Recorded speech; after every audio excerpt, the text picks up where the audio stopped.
So in this video, I'm going to talk through the poem Search for My Tongue and talk about some of the maybe strong points on language and structure that you could talk about and make points of comparison to half caste if you were to get a question on the theme of identity. Okay, so before I delve into the poem, just some context, which you'll already have read anyway in the slides beforehand.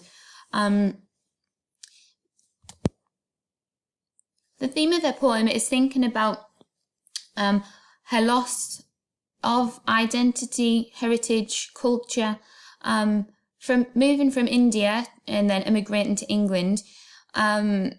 She does have a sense of loss. Okay, now she has to live in a new country. There's new laws, new customs, new culture, and that's what the poem is thinking about. Okay, you asked me what I mean by saying I have lost my tongue. I ask you, what would you do if you had two tongues in your mouth and lost the first one, the mother tongue, and could not really know the other, the foreign tongue? You could not use them both together, even if you thought that way. And if you lived in a place you had to speak a foreign tongue, your mother tongue would rot and die in your mouth until you had to spit it out. I thought I spit it out, but overnight while I dream. Right, okay. So all the way through, we've got this extended metaphor of the loss of her tongue. So she seems quite regretful. And I think it grows in severity almost, the fact that there's a sense of loss, but then talks towards the end about it rotting and dying. So it becomes more graphic. Although it's talking about the loss of her tongue being a metaphor for the loss of her mother tongue, which is the first language that she could speak, it signifies more than that as well. It's also about as I've already said, the loss of her heritage too. So when she says you could not use them both together, even if you thought that way, when she's talking about the languages, maybe that's her talking about her mixed identity, a mixed heritage as well. As in she can't have her Indian and her English heritage existing at the same time, which seems to be causing her, I guess, confusion with her identity. Okay, in ways which it might be similar to half caste then, he's also the same. Well, maybe not that he feels that way, but that's what is imposed upon him. The term half caste as if he is only half a person. Maybe that stems from him having a mixed heritage too. The opening then, how that could be similar to half caste. You ask me what I mean by saying I have lost my tongue. In half caste, the opening being explain yourself. So both of them use direct address, but it's also as if they're in the middle of a conversation almost as well, and they're stopping to think about it further. Where half caste though is quite confrontational and quite aggressive, Search for My Tongue I think is different. It's almost like she's stopping to contemplate it, and maybe it's that she's having this battle with her own identity, not the way somebody else is making her feel.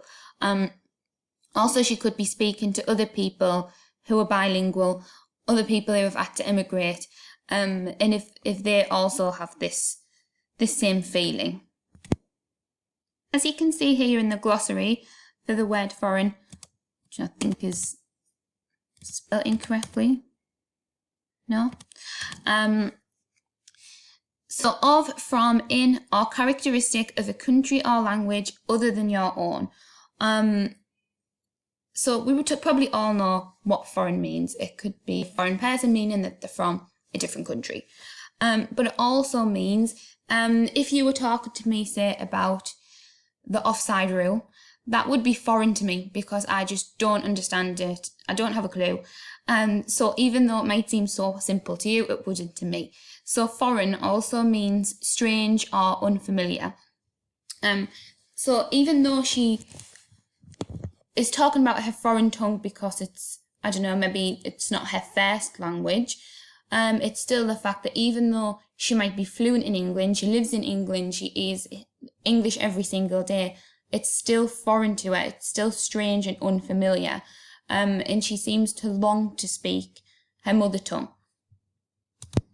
So although she says here you could not use them both together, even though she can't use them simultaneously, she still has them both. They're both still in her mouth. Even if they're both battling, they're both still there. However, as it goes on, it says then, and if you lived in a place you had to speak, your mother tongue would rot and die in your mouth. So that might be suggesting that the longer that she's away from where she's from, the longer that she's around people speaking English, the more that her mother tongue is going to die and rot in her mouth. So rot again down here means to decay. So she has a sense of maybe hopelessness and frustration that she feels maybe she's ultimately going to lose her ability to speak that language. Even if it's not that she forgets how to speak it, but almost as if it's going to become, I don't know, outdated or maybe unacceptable. We don't know, but it's a sense that she's not going to use it anymore. And she's really saddened, frustrated, angered by that. But notice there is a shift in tone here. The word but. Okay, so just as she feels that it's dying in her mouth, she's having to spit it out. But overnight while I dream. Okay, again, the word dream is also used in half-caste. Normally to have a dream, I don't know, it has positive connotations, it's hopeful. So yeah, that signals now that there's going to be a change.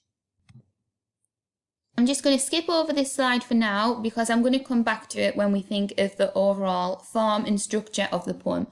But be thinking, why include her mother tongue in the centre of the poem? Okay, so now let's look at the next stanza.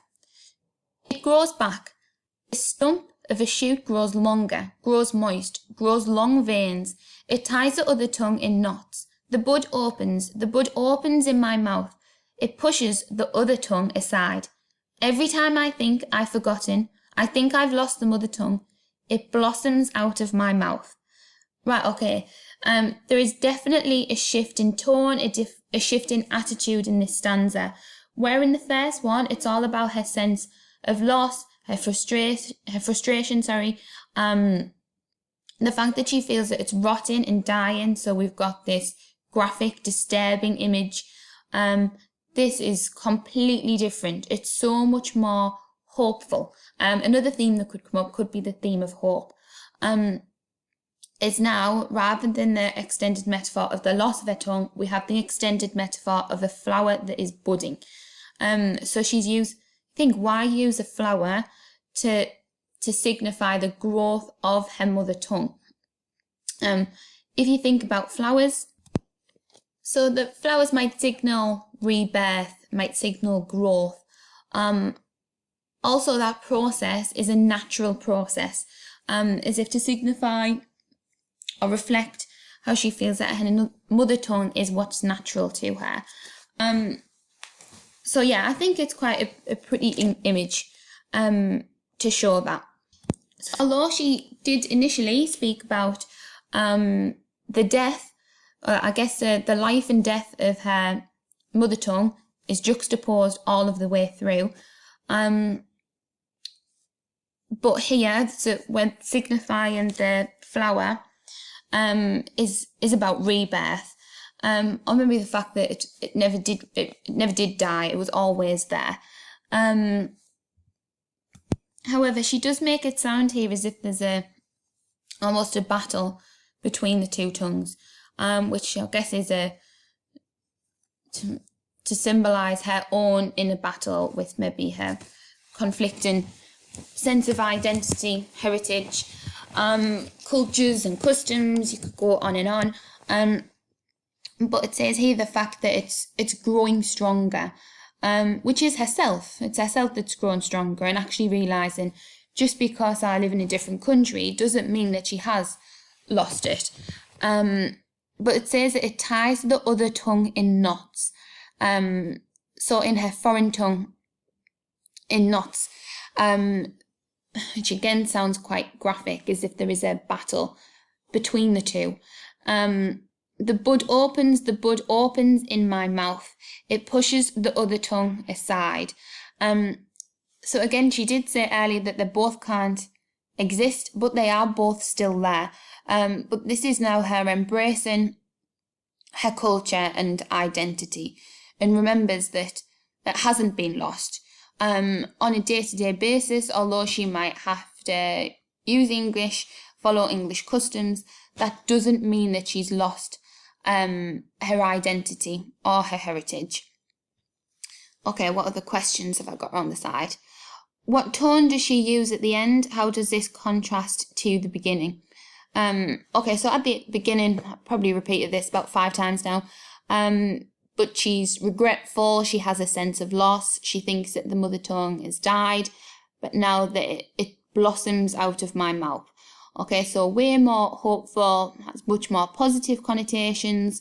Okay, at the bottom here, challenge, identify examples of assonance. I know that we haven't done poetry for a while, so you might have forgotten what some of the terms mean on here. Make sure that you're using your knowledge organizer to help you with that. Okay, so assonance is where you have got lots of vowel sounds. So A, E, I, O, U. If you look through here, even just to look at, I can see lots of O's. When you have sounds like O, oo, it actually takes longer to pronounce those words. They're like elongated. So even that in a sense is used to emphasize the growth and the fact that even as we speak it, it takes longer to say. Okay, so the shape basically means look at the layout of the poem. Sometimes there isn't really much to say, but sometimes it might have quite a unique layout. I think that Search for My Tongue and Half Caste both do. The fact that Half Caste has those half lines all the way through to reflect the whole theme of his poem. And then in here, the main thing being that she uses the mother tongue in the centre of the poem. And we're going to think about why might she do that.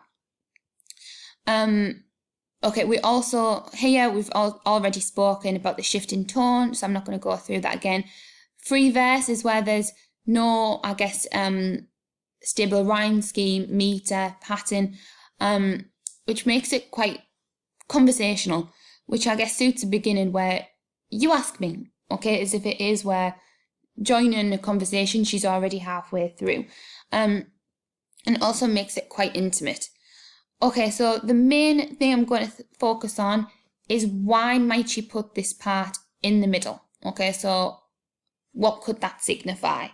Okay, one reason that she might do it is, although we've got the English on the outer side, having a mother tongue in the middle might show that because that is the central to her identity and her existence.